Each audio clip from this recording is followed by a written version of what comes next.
Senator Gallacher. Thank you, Mr Deputy President. I too rise to take note of the answer given by Senator Fifield. And if I was a pensioner, and I do know lots of pensioners and interact with quite a number in my suburb, because there's a petition circulating at the moment in respect to some cuts in funding initiated by this federal government. But I did hear Senator Cormann say today that if you don't learn from history, you're deemed to repeat the mistakes. Well, had Tony Abbott's new indexation system been in place for the last 4 years, a single pensioner on the maximum rate would be around $1,500 a year worse off than today.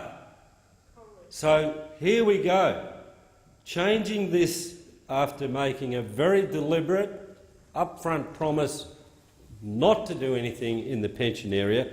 Changing this indexation has been rightly picked up by the pensioner community. We're accused of scaremongering. We don't have to scaremonger. Pensioners are very, very worried about this indexation proposal. And to see the two economic dries, Senator Zalja and Senator Canavan, say, has to be done, has to be done. Well, the economic rationalist in Senator Canavan and Senator Zalja sent out here to defend the indefensible. Defending the indefensible. All manner of members of this place, out of the 226 of us, there would be no one who hasn't had representation on this issue. This issue is widely held, deeply felt, and it's not a scaremongering campaign. People are very, very worried. People who do not make a success of this great economy of ours, who by no fault of their own, through the dint of their hard work and effort, who actually have failure in the body to just get through to retirement and then have a respectable living on the pension, is being denied by these people. And they send out their foot soldiers, Senator Zalja, Senator Canavan. Well, we can't roll the bills over in 2030. Who will look after us? We had a proposition where we could incrementally increase people's chances of having a greater respectable retirement by increasing superannuation. That is the way to do it. It is to allow people to have a good, useful, well-paid job, to have a contribution to superannuation that allows them to build a successful fund to then take control of their retirement. But I've got to tell you, superannuation's only been around since '86. There are a lot of people in the economy who are going to retire with minimum savings in super, just a little bit to keep them from actually being on the poor list, and you're taking away the pension that would sustain them, at least in terms of a minimal subsistence level.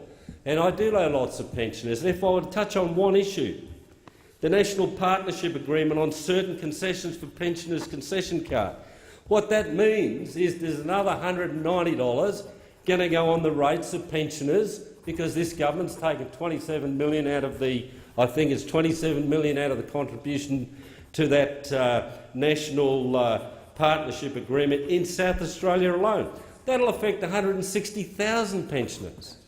So all their claims of doing great things for the pensioners with abolishing the carbon tax on one hand, then they take it all back on the other. This really is an issue which will come back to haunt this government. And I don't believe that they'll even have the intestinal fortitude to carry it out. Their own backbenchers in revolt about it. And as I say, they send out the dry economic foot soldiers, Canavan and Zalja, give us the spiel, no heart in it, no passion in it, no feeling in it, and the pensioners of Australia, the pensioner organisations of Australia, will mount a very successful campaign. We on this side know who we stand with.